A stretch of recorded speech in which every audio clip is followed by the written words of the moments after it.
ലോക്സഭാ തെരഞ്ഞെടുപ്പ് പടിവാതിൽക്കൽ നിൽക്കെ ബി.ജെ.പി. അയോധ്യ പ്രതിഷ്ഠാ ചടങ്ങ് പ്രചാരണായുധമാക്കുന്നത് കോൺഗ്രസിനെ വെട്ടിലാക്കിയിരുന്നു. സോണിയാഗാന്ധി ഉൾപ്പെടെ 4 പ്രധാന നേതാക്കൾക്ക് ചടങ്ങിൽ പങ്കെടുക്കാൻ ലഭിച്ച ക്ഷണം തള്ളാനോ കൊള്ളാനോ കോൺഗ്രസ് തയ്യാറായിരുന്നില്ല.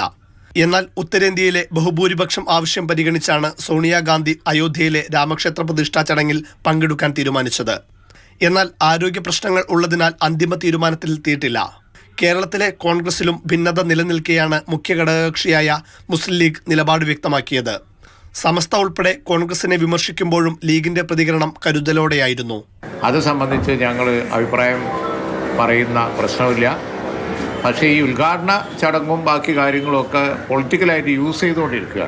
ചടങ്ങിൽ പങ്കെടുക്കുന്നതിനെ എതിർത്തും അനുകൂലിച്ചും നേതാക്കൾ പരസ്യ പ്രസ്താവന നടത്തുന്നത് തിരിച്ചടിയായതോടെ ഹൈക്കമാൻഡ് വാളെടുത്തു. പരസ്യ പ്രസ്താവന വിലക്കി. ക്ഷണം വ്യക്തിപരമെന്ന് പറഞ്ഞ് അയോധ്യ വിഷയത്തെ ലഘൂകരിക്കാനും നേതാക്കൾ ശ്രമിച്ചു. കോൺഗ്രസിന്റെ പ്രസിഡന്റിനും അതുപോലെ തന്നെ സോണിയാഗാന്ധിക്കൊക്കെ അവരുടെ വ്യക്തിപരമായിട്ട് ഒരു ഇൻവിറ്റേഷൻ കിട്ടിയിട്ടുണ്ട്. ആ കാര്യത്തിൽ എന്ത് ചെയ്യണമെന്നുള്ളത് ആലോചിച്ച് പറയുമെന്ന് പറഞ്ഞിട്ടുണ്ട്.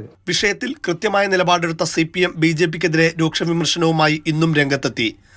മതത്തെ രാഷ്ട്രീയവൽക്കരിക്കുന്നുവെന്ന് സീതാറാം യെച്ചൂരി ആരോപിച്ചു.